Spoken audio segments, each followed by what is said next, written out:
I made a video yesterday about communication.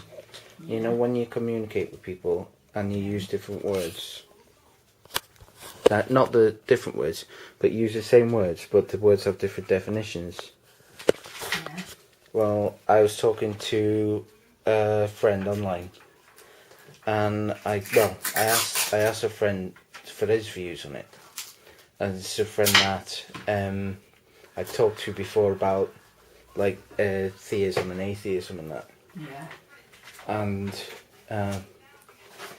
don't completely see eye to eye.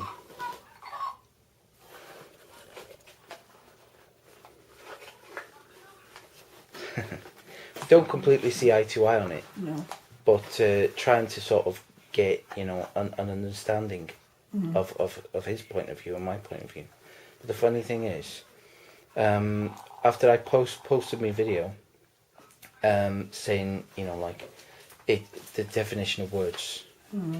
Definition of words is different depending on who you're talking to. So one person who says God means something different to what another person says God. Yeah. They've got a different thing in their mind. Yeah. So sometimes when a person says they're atheist, they might not be atheist by another person's classification of what theism is. No. But it was funny because after he sent a comment, and straight after on Twitter, actually it was an hour later for him, I think, but he retweeted something somebody else sent to him, and it was a Calvin and Hobbes comic, and it basically, I think it was Calvin and Hobbes. It looked like that little guy from Calvin and Hobbes anyway. With the tiger. Yeah, but there was no tiger in this comic, right. So it might not have been. I'm not sure. I'm not very clear on it, but it showed him basically looking up at the sky, saying, "I am significant," and then waited a bit, and then he said the little speck of dust. Which was, I thought it was quite poignant. Yeah. Considering what I just said to him. Yeah. But also I'm thinking, like, don't you think that's... I think it's sort of like divine providence sort of thing. Because sometimes things like that, they happen by coincidence, don't they? I mean, some people say they're coincidence, but sometimes coincidence happens so often, and you think it might not be coincidence. Yeah. Or what do you think about that? I don't know. I believe in coincidence. But I mean,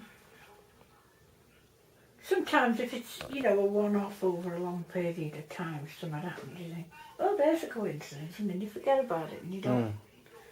But there are some things you sort of, there might be something in that. Yeah. So I thought, but actually, he probably just posted it, significant. He posted it specifically because he liked it. Obviously, he liked it, but also it seemed rather poignant at that stage. I guess it might have gone through his mind that perhaps I would see it and I would understand where he's coming from on that point. And I actually agree with the point. The point that the comic made, it was quite good, because we are pretty insignificant, really, when you look at the big scheme of things. Yeah. But it was quite enjoyable anyway. I don't know if you saw in the paper the other day. There's the thing they found another solar system. Yeah. With a possible double Earth. Oh yeah. Yeah. And you'll say, wow, isn't this fantastic and all that? And I think, how can we be so arrogant as to believe that we are the only ones of our kind in the whole universe? But it's true, but there's also...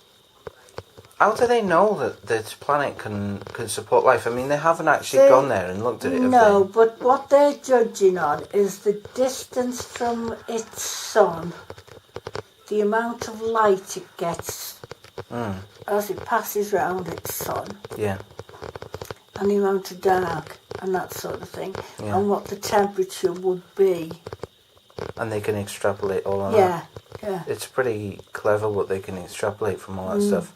This has come back off the space station that they sent up there. You get the smallest amount of evidence of something, and you can extrapolate so much from it.